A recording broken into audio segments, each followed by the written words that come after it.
পরবর্তীতে সিদ্ধান্ত হয় যে আমরা বকশীবাজার মোড়টা ব্লক না করে আমরা চানখারপুল মোড়টাতে ব্লক করব। সেখানে আমাদের শেখ বোরহানুদ্দিন পোস্ট গ্রাজুয়েট কলেজের শিক্ষার্থীরাও ছিল এবং ঢাকা ইউনিভার্সিটির কিছু শিক্ষার্থীরা ছিল।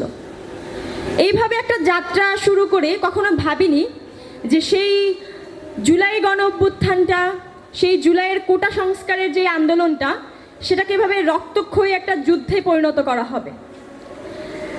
শান্তিপূর্ণভাবে অংশগ্রহণ করা সকল শিক্ষার্থীদেরকে যখন নির্বিচারে গুলি করা হচ্ছিল, যখন 15ই জুলাই আমাদের উপরে প্রথম আক্রমণ করা হয় ঢাকা বিশ্ববিদ্যালয় ক্যাম্পাসের মধ্যে ভিসি চত্বরে, সেখানে সেই আক্রমণের মুখে থেকে আসলে বাঁচতে পারিনি।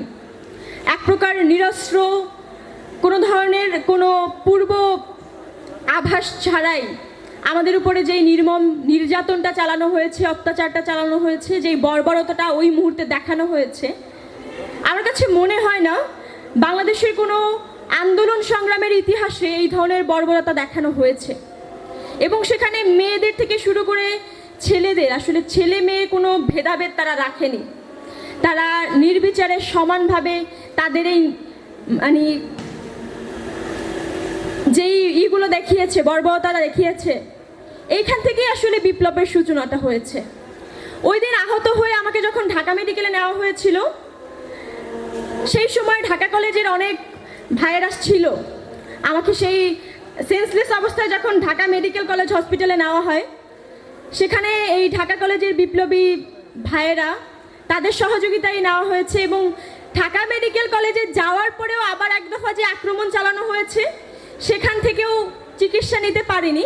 পরবর্তীতে ইসলামী ব্যাংক হসপিটালে নেওয়া হয়েছে, সেখানেও এই ঢাকা কলেজের ভাইদের সহযোগিতাই নেওয়া হয়েছে। বিপ্লবের যেটা বলেছিলাম শুরুতেই, সর্বত্র সব জায়গায় রন্ধ্রে রন্ধ্রে ঢাকা কলেজটা আসলে যেভাবে জড়িয়ে আছে, এইটা আমাদের জন্য একটা অনুপ্রেরণা। ভবিষ্যতে বাংলাদেশকে পথ দেখাবে এই ঢাকা কলেজ, এই ঢাকা কলেজের বিপ্লবীরা, তাদের ইতিহাস। সর্বশেষে যদি বলতে চাই, আমরা বিপ্লব পরবর্তী সময়ে পাবলিক, প্রাইভেট সহ নানা জায়গার নানা গল্প শুনেছি, স্বীকৃতি দেখেছি, কিন্তু দুঃখের বিষয় আমাদের ঢাকা কলেজ সহ ঢাকার মধ্যে গুরুত্বপূর্ণ 7টা ক্যাম্পাস, 7 কলেজ যেটাকে আমরা খুব সহজভাবে বলি, সেই 7 কলেজের কোনো স্বীকৃতি আমরা কোথাও দেখিনি।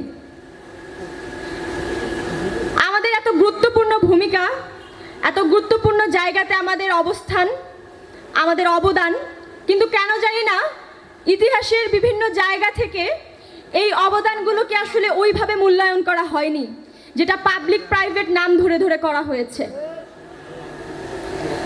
আমাদের অন্যতম দাবিগুলোর মধ্যে একটা দাবি বলা চলে, আমরা চাই এই ঢাকার মধ্যে যেই 7 কলেজ, তাদেরকে তাদের স্বীকৃতি দেওয়া হোক, তাদের অবদানকে মূল্যায়ন করা হোক, তাদেরকে অন্য অন্য জায়গাগুলোতে আসলে পাবলিক প্রাইভেটকে যেভাবে মূল্যায়ন করা হয়, তাদের অবদানকে অনেক বেশি সিগনিফিকেন্ট করে দেখা হয়, হাইলাইটস করা হয়। ঢাকা কলেজ থেকে শুরু করে এই 7 কলেজের অবদানকেও সেইভাবে মূল্যায়ন করা হোক, সেইভাবে স্বীকৃতি দেওয়া হোক। আরও যদি বলতে চাই, পুরো 24শে জুলাই গণ অভ্যুত্থানে বাংলাদেশের মানুষ যেভাবে নেমে এসে ছাত্রদের আন্দোলনকে ছাত্র জনতার আন্দোলনের রূপ দিয়েছিল, সেই ছাত্র জনতার আন্দোলন যাতে কোনোভাবেই, গণ অভ্যুত্থান যাতে কোনোভাবেই বৃথা না যায়, সেইটার জন্য আমাদেরকে ঘরে ফিরে গেলে চলবে না।